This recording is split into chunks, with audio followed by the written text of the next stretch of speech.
పాపంలో ఉన్నాను ఎలాగా ఏంటి అంటే కేవలం యేసయ్య రక్తం ఒకటి చాలు.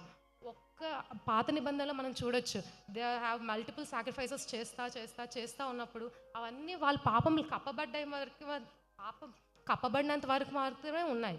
కానీ ఎప్పుడైతే యేసయ్య తన యొక్క శరీరాన్ని సాక్రిఫైస్గా ఆ రోజు అక్కడ ఇచ్చారో, ఆయన రక్తం సాక్రిఫైస్గా ఇచ్చారో, మన పాపములన్నీ కంప్లీట్గా they are washed out.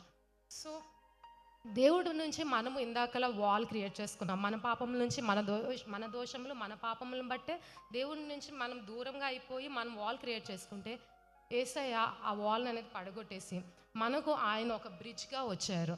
Ephesians chapter 2 verse 13 చూస్తే, ఎఫెసీయులకు రాసిన పత్రిక 2వ అధ్యాయం 13వ వచనం.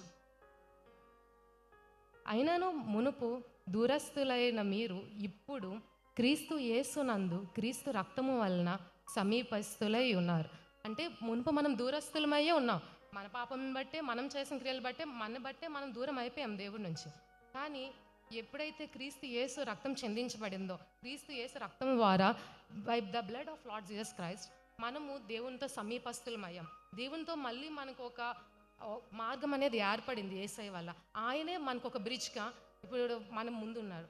అవును, మనం ఎగ్జాంపుల్గా తప్పిపోయిన కుమారుడు స్టోరీ చూస్తే, అక్కడ తప్పిపోయిన కుమారుడు వెళ్ళిపోయాడు, పాపమే చేశాడు, మనలాగే లోకమంతా చూసుకొని తండ్రి దగ్గర నుంచి వేరే వెళ్ళిపోయినా, తను ఎప్పుడైతే పశ్చాత్తాపడి మళ్ళీ తన తండ్రి దగ్గరికి వస్తాడో, తండ్రి తను చేర్చుకొని మునుపటి స్థితి కనుక ఘనమైన స్థితి ఇచ్చాడు. అలానే మన తండ్రి కూడా ఈరోజు మన కోసం తన చేతులు చాచి ఎదురు చూస్తున్నారు. ఈ యొక్క 4th వర్డ్లో మనం చూస్తే, నా దేవా నన్ను ఎందుకు విడిచితివి అని ఉంటుంది. ఇక్కడ యేసయ్య ఒక వేదనతో, తన హార్ట్ఫుల్గా ఒక క్రై అవుట్, అది అతని వేదనతో యేసయ్య మనకి పలుకుతున్నాడంటే, మనకి మన తండ్రి నుంచి ఎడబాటు వస్తే ఇంకెంత నరకంగా ఉంటుంది మన జీవితాలు.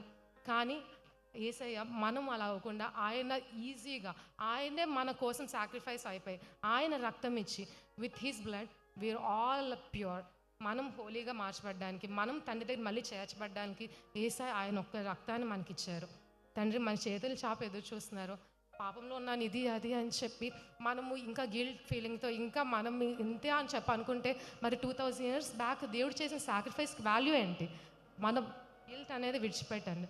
దేవుడు యేసయ్యని పంపించి ఎటువంటి ఘోర పాపమైనా సరే ఆయన ఒక 1 drop of blood is enough. మనం అందరినీ దేవుడు క్షమించి ఈరోజు యేసయ్య ఈ గుడ్ ఫ్రైడే రోజున ఆ రోజు చేసిన సాక్రిఫైస్ ద్వారా మన అందరికీ తండ్రి దగ్గరగా ఒక వే క్రియేట్ చేశారు. So return back to God. ఈ చిన్న మాట దేవుని దీవించను గాక. నా దేవా దేవా ఏమి వీడా నాడి దేవనుచు శ్రీదేవ సుత పలికితివి శ్రమ చెప్ప సఖ్యమా